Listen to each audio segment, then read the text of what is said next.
name is Mاثيو Wooker. I am a professor of neuroscience and psychology at the University of California, Berkeley, and I am the author of the book, Why We Sleep. What are things that we can all do tonight and in the future to start getting better sleep? Well, beyond carving out a non-negotiable 8-hour sleep opportunity, there are probably at least 5 things that we can do. The first is that we have to try and maintain regularity. And if there's one thing that you take away from this, it would be going to bed at the same time and waking up at the same time, no matter whether it's the weekday or the weekend. Even if you've had a bad night of sleep, still wake up at the same time of day and reset. The second thing is that we are a dark-deprived society in this modern era. And we need darkness in the evening to allow the release of a hormone called melatonin. And melatonin helps the healthy timing of our sleep. So try to dim down half the lights in your home in the hour before bed. Stay away from screens, especially those LED screens. They emit blue light that actually puts the brakes on melatonin. And those blue light emitting devices fool your brain into thinking that it's still daytime, even though it's nighttime and you want to get to sleep. The third key ingredient is to keep it cool. Many of us actually have a bedroom that's too warm in terms of temperature. So an optimal temperature is about 68 degrees Fahrenheit or about 18.5 degrees Celsius. And the reason is that your brain and your body need to drop their core temperature by about 2 to 3 degrees Fahrenheit to initiate good sleep. And that's the reason that you will always find it easier to fall asleep in a room that's too cold than too hot.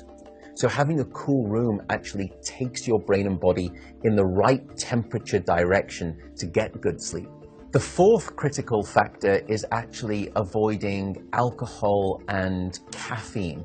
Unfortunately, this makes me deeply unpopular, but alcohol is perhaps the most misunderstood drug when it comes to sleep. People think that it helps them fall asleep. That's not actually true. Alcohol is a class of drugs that we call the sedatives. And what you're doing is just knocking your brain out. You're not putting it into natural sleep. We also know that alcohol will fragment your sleep, so you will wake up many more times throughout the night. And alcohol is also a very potent chemical for blocking your dream sleep or your rapid eye movement sleep. Caffeine is also a problem. Many of us know that caffeine can keep us awake. It's an alerting chemical. It's a stimulant in terms of a class of drugs. But few people know that even if you can have a cup of coffee after dinner and you fall asleep fine and maybe you stay asleep, the depth of the deep sleep that you have when there is caffeine within your brain isn't as deep as when you have abstained from that cup of coffee after dinner. So as a consequence, you wake up the next morning, you feel unrefreshed, and you don't remember waking up or having a difficult time falling asleep, but now you find yourself reaching for 2 or 3 cups of coffee in the morning, and you develop this dependency, this addiction cycle. The fifth and final tip for better sleep is to not stay in bed awake. So if you haven't fallen asleep within 20 or so minutes, or you've woken up and you're finding it difficult to fall back asleep, don't stay in bed awake.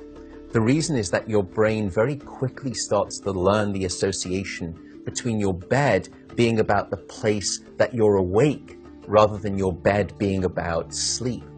So the advice is to get up, go to another room, and in dim light, just read a book. No screens, no email checking, no food. And only when you feel sleepy should you return to bed. And that way you can actually then relearn the association between your bedroom being about the place of sleep rather than being awake. I should also note that some people don't like the idea of getting up and going out to a different room if it's dark and they're warm in bed. An alternative is actually meditation. Meditation has been demonstrated in clinical trials to help people just relax the body, calm down the fight or flight branch of the nervous system that can happen when we wake up in the middle of the night and we have that Rolodex of anxiety thoughts. And by meditating, you can start to quiet the mind as well as the body, and that also helps you fall back asleep more easily.